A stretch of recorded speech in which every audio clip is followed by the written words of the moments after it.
Good morning, everybody. There are many different ways to play as a sorcerer, but my favorite way is to play as an Eldritch Knight, empowering your weapons with magic and allowing you to slice through your foes with elemental damage. I mean, how cool is that? One of the best parts about an Eldritch Knight is that they get 4 different elemental damage types, so that depending on what monster you're fighting, you always have the right tool. Oh, is this a fire monster? Time for cold damage. Oh, but now I'm fighting a cold monster. Well, now it's time for fire damage. And if you fight a Blackbone Skeleton that's immune to both, throw on the acid damage and just start chopping away. However, Sorcerer's kind of bad for this. You see, Sorcerer likes to specialize into one individual element most often with the Savant trees. They don't really have any synergy for using all of the elements, and as a result, you kind of want to stick to one ideally. So what if you did? What if you said, no, I'm only going to use one element? And that is the basis behind this character, the pure fire Eldritch Knight. Now, one of the main problems with sticking with one element is that you are unable to bypass immunities, because the Eldritch Knight has no way to do that. If a monster happens to be immune to cold and you're an all-cold Eldritch Knight, well, you just give up on most of your damage. Now, in theory, you could solve this problem by taking the capstone of one of the Savant trees, allowing you to turn it into an elemental and bypass that immunity, but the Eldritch Knight capstone is kind of really good. It gives you the largest increase possible, giving you 18% increased Eldritch Knight damage, and the actual ability Eldritch Power is a massive boost in damage when it comes up. So sure, you could get the ability for your attacks to work on every single creature in the game, but you have to give up like almost 30% of your melee damage just to do so.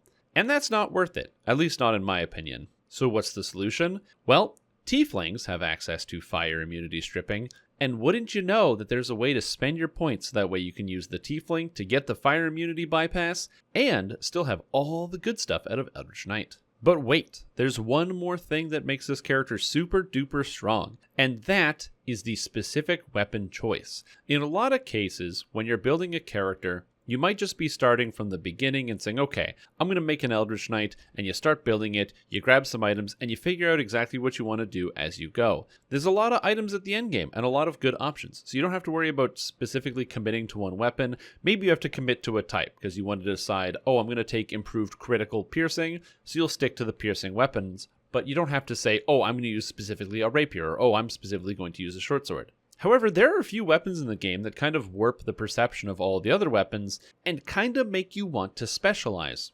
And in this case, it's the Inferno's Desire and Inferno's Demand commas from Hunt or Be Hunted. This is a paired set of weapons that increase your fire damage by a massive amount, but beyond that, they also give you a special set bonus to give you even more fire damage, and they have a unique effect, Fire Vulnerability, increasing the amount of damage that monsters take by fire when you strike them, as well as having a magic resistance rating debuff, meaning the monster's defenses are lower, so you do more damage to them. This very specific paired set of weapons is completely unique. There are no other paired weapons in the game that give you such a powerful effect. And as a result, you gotta dual wield them. And not only do you gotta dual wield them, they're commas, so you gotta make sure you have the proficiency and the special feats to make the commas work. So that pigeonholes you into the dual wield comma build, and that's what I have for you today. Dual wield comma fire sorcerer as a tiefling. Now, of course, you might be wondering, but how good is it? And the answer is pretty good. In terms of the general leveling process, it's fairly straightforward. You can be an Eldritch Knight for most of the leveling process,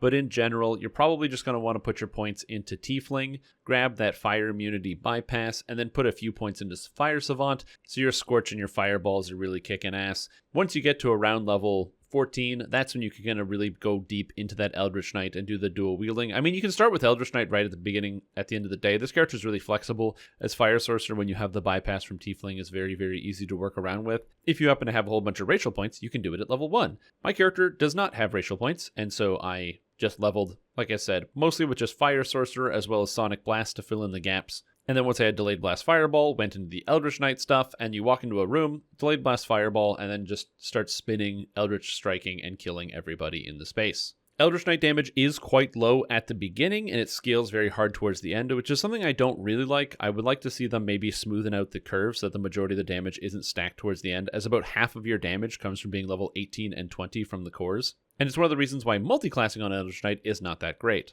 And so you might be looking at this and saying, wait a minute, couldn't you do some cool multi-classes here? You're a charisma-based character, but you don't have a trance. And isn't there like bonus fire damage in Monk? And you're using a combo. And monks already get combat proficiency, so doesn't that sound like a good multi-class? And there's some interesting options. You could multi-class with the level of Favored Soul or Cleric and Monk, giving you the ability to increase the amount of damage the monsters take by 10% from fire from the Henshin Mystic tree, and on top of that getting a Trance to give you even more hit, damage, and tactics boosts. But then the problem there is you lose out on a majority of your own actual damage. Better for being in a group, but you lose out on a lot of damage, and you lose out on a lot of defense. Given that your character is now no longer wearing medium armor, you will drop a bunch of physical resistance rating just to get these bonuses. And you have to delay your feat choice because unfortunately, you won't be able to get access to the 2-weapon fighting feats as soon by dropping some base attack bonus. So the answer is, it's complicated, and I don't really recommend multi-classing on this character. It's better to play it as a pure class, in my opinion,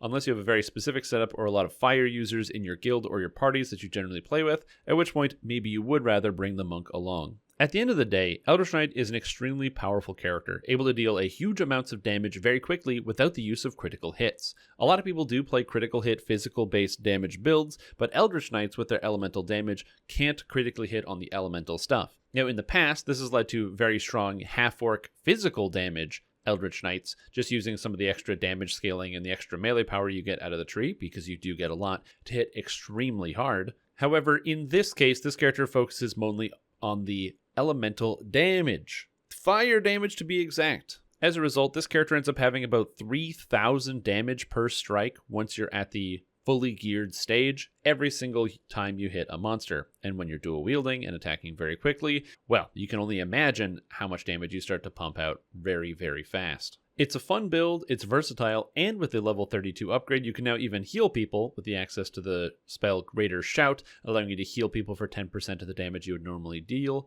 meaning during even R10s, you can keep your tank alive as you are slashing monsters in the back, dealing massive amounts of damage. I love this character, and I'm super stoked that it works as well as it does, and I can't wait for other people to join me in playing Pure Fire Sorcerer, because goddamn does this feel good. But not the regular Pure Fire Sorcerer, but the melee version. Now you might be asking yourself, okay, but Strimtom, you're asking me to play a Pure Fire Sorcerer, but you're saying melee? Why would I play melee over Spellcaster? And that is a difficult question. I think that if you're doing non-raid content, an actual regular sorcerer would be better. Meteor Swarm, Delayed Blast Fireball, Energy Burst from Draconic Incarnation. These abilities are really, really good and will get you through pretty much all the content you want to do. Your character can just blow everything up, and I wouldn't really stress about it. So if you want to just do like R10s, yeah, just play a Fire Sorcerer and blow stuff up. It's going to be probably stronger in general. But for raiding, this character doesn't have to worry about spell points in any capacity, and it has much better sustained damage. The regular Fire Sorcerer has a lot of burst, which is really nice.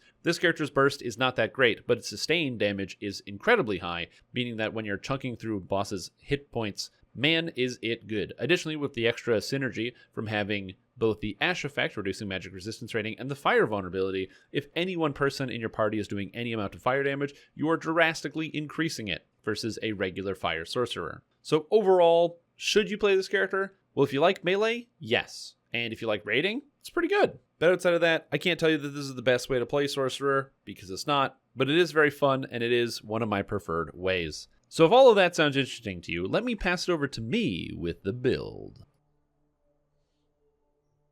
Oh yeah, Fire Sorcerer. So let's talk Fire Sorcerer. Basically, this character is a 2-weapon fighter, Fire Sorcerer, Eldritch Knight. Now, the problem with being a 2-weapon fighter means you need to have enough dexterity to be able to get all the 2-weapon fighting feats. That's one of the biggest increases in your damage in general. So, if you happen to have tomes, there'll be a link in the description for the build if you have tomes, and what points you start with. If you don't, what points you start with if you don't have tomes. But you will need a 17 dexterity one way or another. This build is significantly easier if you happen to have a couple just kicking around, like a +2 even tome, which you can get from doing 1750 favor. So if you want to start this character as maybe your second build on your after you do your first life, not a bad way to do that. Other than that, Charisma, Constitution, these are pretty much the only important stats. Now the saves on this character aren't fantastic. You buff up a little bit when you're actually in combat, but for the most part, that's probably one of the weakest points. It's one of the harder parts to get the saves up in this build. So, try not to get hit. Additionally, your character is really beefy. You have a lot of good elemental resistances and absorption from being an Eldritch Knight. So, and you get more defenses when you're actually in combat and buffed. So you're pretty tanky overall, but yeah, the saves are the hardest part. As far as your skills go, they don't really matter too much. Spellcraft and Use Magic Device are really the only ones you need. Everything after that is just kind of like extra fluff. I took Bluff just so I could get through Drying the Demigod raid, being able to bluff the final boss thing. Or not the final boss, but the stone guys. And then you have Tumble, just so you have the ability to tumble, because I think it looks fun. That's pretty much it. There's no time where you actually actively tumble in combat. You never need this ability. Neither do you need concentration. So if you have no points, just do Spellcraft and Use Magic Device, and you'll be happy with yourself. As far as the feats go, as I said, you got to have all the combat-style feats. 2-weapon fighting, greater 2-weapon fighting, improved 2-weapon fighting. The thing about these, though, is they have kind of a different like stat place when you can actually take them, because this is +6 base attack bonus, and this is 11. At +6 base attack bonus, you can take this at level 12. This one, you have to wait until epics, so the actual feat order is kind of strange. However, to go along with this, you got to make sure you take Swords to Plowshares. It gives you increased critical threat range with commas. Now, of course, during the leveling process, you don't necessarily need this because you don't want to use commas during the leveling process. It's pretty much just an endgame thing. So my recommendation to you, instead of doing this, if you have access to Fade Arc Illusionist, just use Illusory Weapon the Shadow Blades until you get your commas. They're really powerful, and they will get the job done throughout the entire game. And then you can get, if you have access to it, the Forester's Brush Hook starting at level 15 for the heroic one, or the epic one starting at level 23 will be very good. And then improved critical slashing, of course. Meta Magic feats, I like Quicken and Maximize at all times. Quicken, because it just makes your spells faster. Now, you might think to yourself, well, I'm a sorcerer. I already cast twice as fast. But it's still nice for the high-level spells to be able to have it. And also, even the low-level spells, casting something nearly instantaneously so you don't have to interrupt your flow of attacks is really, really important, because you do want to be casting spells in combat while you're actually fighting the monsters. And then Maximize spell, of course, because if you're casting spells, why not just make them do more damage? Outside of that, in terms of the epic feats, this character is also grabbing epic damage reduction, Wellspring of Power for some extra damage, that sort of thing. Your epic destiny feats grabbing Double Strike, Arcane Warrior, and Enhanced Elemental Dice, one of the new abilities that you get at level 31. It's important to note that this character takes all offensively minded feats and is still pretty tanky, which I really like. So you can get through the game pretty defensively and in a pretty strong capacity. Now, something I didn't mention, which I probably should have mentioned sooner, is this character is a tiefling. This character does not work if you don't play a tiefling. You're entirely fire-based, and you need a way to bypass fire immunity. So if you are not a tiefling, you won't be able to do this. Make sure you're a tiefling, because as you can see here, I have a fire robe, I have fire all over me, and of course, all my feats are oriented towards fire. So it's really, really important to make sure you have that effect. As far as spells go, you don't really need to take any of the level 1 damage spells outside of Sonic Blast, which will just help you level up a little bit. You want to grab all the fire spells on your way up. So Scorch, Fireball, then there's nothing, Delayed Blast, Fireball, and Meteor Swarm. And then taking utility spells along the way. So you just check out this spell list here. I'll have the spell list linked below. As I said, a lot of the spells here are just for utility and defense. So grabbing your defense abilities like Night Shield and Blur, protection against evil, or your offensive abilities like Greater Heroism, True Seeing, Displacement, Haste, things like that. The only thing I will say I do really like is I think that Greater Shout's very good, and I think that Protection from Elements Mass, or just Protection from Elements, is really good in general because of your Epic Destiny choices, which we'll talk about in a little bit. Now, I do take Mass Hold Monster. This character, when I'm finished gearing it, I'm missing 2 items, well, 2 augments, really. Well, once I'm finished gearing it, I'll have a Mass Hold Monster DC in Reaper mode of about 98, which is good enough for pretty much most content in the entire game. Even in R10, it's going to hit more than half of the monsters. So this character can do that. If you're playing as a first life character, it'll be a little bit harder, but not impossible, assuming you have the gear still. Now let's talk enhancements.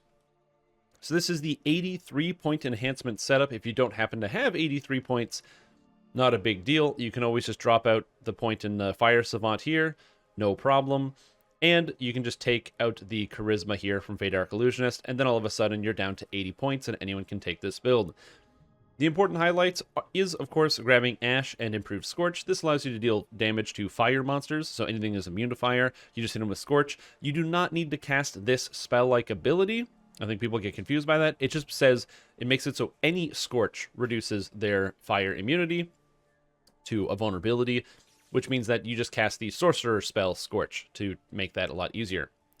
Outside it, you're just picking up all the good damage stuff, so all the extra spell power, the resistances, and the extra fire crit. Now, technically, you could also drop Incineration if you wanted to drop the 4% fire spell crit to save 2 points.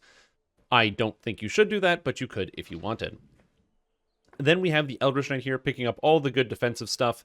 The medium armor forces points and forces edge, so when you cast spells, you're increasing your melee damage. When you're meleeing, you're increasing your spell damage. In general, you're pretty much just going to be casting Scorch as your only real damage spell. However, if you're in a group full of monsters, so let's say you jump into a pack, I highly recommend dropping out like a meteor swarm. Each meteor that hits in each monster is going to give you 1 stack, so you can get very quick max stacks of Force's Edge, or as we saw in the feats there earlier, the Arcane Warrior feat that gives you extra stacks of melee and range power. So just make sure if you're in a pack, you want to be casting those multiple AoE spells. I'm also grabbing Knight Striker up here with this build. I'm going to be changing that over to the enchantment ability. Your evocation DCs are extra high thanks for being a sorcerer, so you don't really need the evocation DCs, and you should take the enchantment instead for your mass hold, which is important. Fate Dark Illusionist, you need this for charisma to hit and damage, so you need to make sure you spend at least 7 points in here if you want to take that.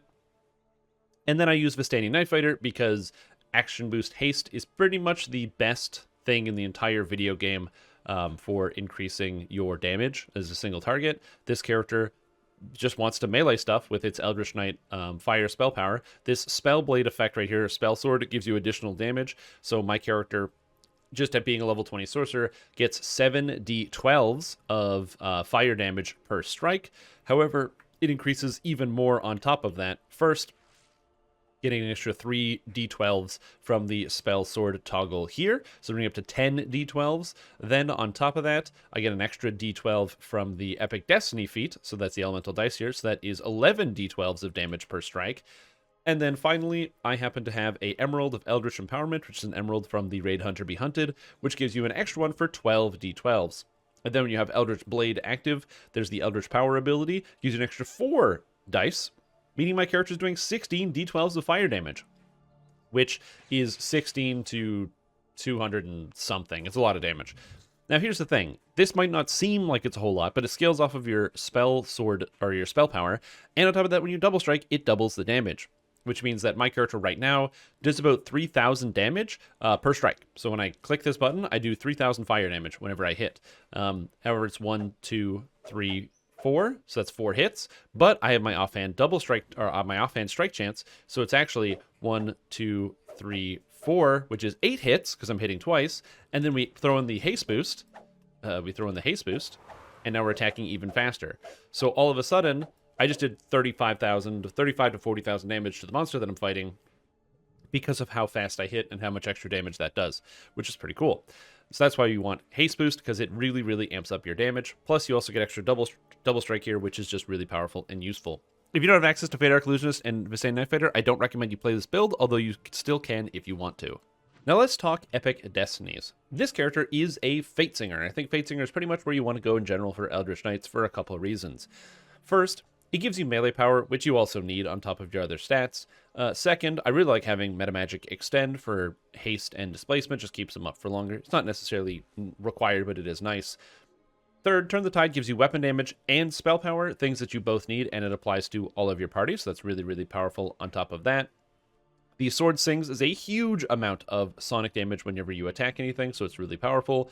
Blade of Discord is a fantastically strong stun that allows you to stun nearby monsters that can stack with your other stuns from Mass Hold Monster and that sort of thing. The Harmonic Resonance stacks up really quickly, and it means that if you actually have anybody in your party that does a good amount of sonic damage, you're going to be stacking this up for them very fast from your attack speed.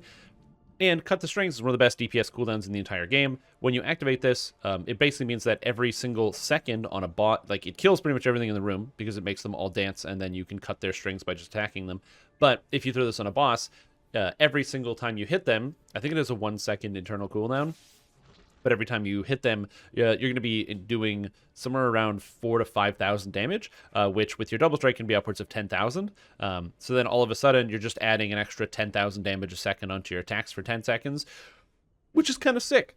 And there's this new ability here, Hear My Voice Friend, where Greatest Shout, Greater Shout, and Echoes of Discord now heal people in the area that's in front of you. This character might not have a lot of healing spell power to make this work, except you actually have a ton of healing spell power because you get Universal. As an Eldritch Knight, you always have a lot of spell power. So I have 495 positive, which doesn't sound like a lot. But once you start meleeing things, your character gets over 100 in combat passively from Force's Point, from Arcane Warrior, from the Arcane Siphon ability. And as a result, your character ends up having like almost 650 positive spell power. And then on top of that, you can boost up even further by using abilities like Wellspring of Power. So at the end of the day, your character has a huge amount of extra positive spell power, so you can just throw in shouts if you don't happen to have a healer when you're doing R10s or high Reaper modes and that sort of thing, or even low Reaper modes. This won't affect you, but man, when you're just like spamming this on the melee, a great example of when you can do this is in the raid Hunter Be Hunted. There are several sections where all of the melee is getting hit by damage over time effects, and by just throwing in Greater Shout on cooldown, it lowers your damage by a little bit, but it makes it so no one dies near you, which is very, very cool. Then Draconic Incarnation is fantastic here because you really want to get the Eldritch Knight toggle, so this is insanely important. And then finally, Primal Avatar, which might seem like an odd choice, but the main reason you pick it is Mantle of Nature Heart. This has a massive increase on your damage. The extra fire and light damage that you apply when you attack stuff is huge. It's just a gigantic burst of damage for like 5,000 or whatever. And again, it double strikes, so it goes up to like 10,000 whenever this goes off. Super, super, super strong. Highly recommend it. You really want to take it. On top of that, it also gives you Rejuvenation Cocoon for a heal along the way. You get to pick up on the Spirit Boon for extra charisma. And as I said, you get that elemental bonus. So you get Weather the Elements, which gives you even more energy from protection from elements, which I think right now for me is 650 Absorb, which is just great. Reducing the damage you take from the first spell that you interact with by 650 points. In a regular setting, so if you're playing through normal, hard, elite, and low Reaper, means you could absorb a couple spells. In R10, it means that, hey, you know what? That reflex save might be low, but you didn't die to a spell because you had this on you already. So this is how I set up the Epic Destinies. I think this is probably the optimal way. You could play around with like Legendary Dreadnought and some other stuff, but I think that for focusing on the spell damage, which is what this character focuses on, this is what matters. Now, lastly, let's talk about equipment. So this character's equipment is pretty set in stone. There is a link to the full equipment list, but the basic thing that I want to touch on, a couple things here. Number one, the set bonuses. Isle of Dread came out. We have some new items. You're still using part of the family. This set is too good. It gives you everything you want. Double strike, melee power, fortification, bypass, and damage against the helpless. It's kind of just too good. Additionally, you have these two commas here, Inferno's Desire and Inferno's Demands. Now, these items are pretty much essential for this build because, number one, you have Fire Lore and Combustion, as well as Insightful and Insightful Combustion as well. It doesn't have quality, but still, it's almost all the fire spell powers. It gives you Insightful Evocation Focus, which is a very rare stat, so you're able to get the Evocation Focus there, and then you can either get an Evocation Focus Augment out of Isle of Dread, which is what I recommend, or you can craft it, which is what I did here. On top of that, it also gets Mind Tear, which is known as Legendary Ash from Legendary Greensteel. It reduces monsters' magical resistance rating by 35 points, which is close to like a 40% increase on your magic damage that you deal. This also applies to all of your allies because it hits the monster. So when you attack, it reduces the magic resistance rating of the monster very, very, very quickly, meaning that you and everyone around you is dealing a huge amount of damage, especially if you're the only one that's applying it. And then also, the offhand has this effect called Fire Vulnerability. This is a special vulnerability that increases the monster's damage they take from fire by 1%. This is unique and stacks with regular vulnerability, so if someone else is applying vulnerability and you have fire vulnerability, that's an extra 20% damage. So this is like 40%, this is 20%, somebody else has vulnerability, that's 20%, somebody else applies an ooze weapon, now all of a sudden you're dealing literally double magic damage, and for just having these two pieces, you get Artifact, Fire Spell Power, and Fire Crit Chance, meaning your damage is actually incredibly good with your Fire Crit Chance Mine without the relevant pass size being 41%. With relevant pass lives, it'd be up to 50%, which is pretty dang good. On top of that, I'm also running the Mage Rites set here. It's not perfect, but the benefit of the Mage Rites set is it gives the artifact spell DCs and the artifact charisma, and then it also lets me craft quality charisma easily and gets enchantment focus and insightful enchantment focus, meaning my character can have the insightful stats here. I've got the profane spell DC here as well, and then the Grimm's Bone Bracer comes with the quality, so you have every single spell focus mastery effect in the entire video game, and your character can have DCs high enough to work even up through High Reaper as a melee character. So it's kind of cool. The only thing I'll point out last about the gear, this is an endgame thing, but the filigrees, I'm running Wreath of Flame. I don't know if this is the best set for this, but The permanent fire shield's kind of nice. The fire absorption's pretty good. And the fire mastery gives you 50 fire spell power and then the extra little bit of damage. This damage doesn't scale off of anything, so it's not great. But because you make monsters vulnerable to fire and strip their immunity away, it actually does hit reasonably hard, and you will notice the damage. It's obviously not as good as the stuff that does scale with some of your stats. But yeah, so that's it. That's pretty much how you build the character. That's how you run around with it. It's pretty strong. Oopsie. This is what the stats look like without charisma to hit and damage. And then I turn that on, and boom. Now all of a sudden we're plus 153 to hit.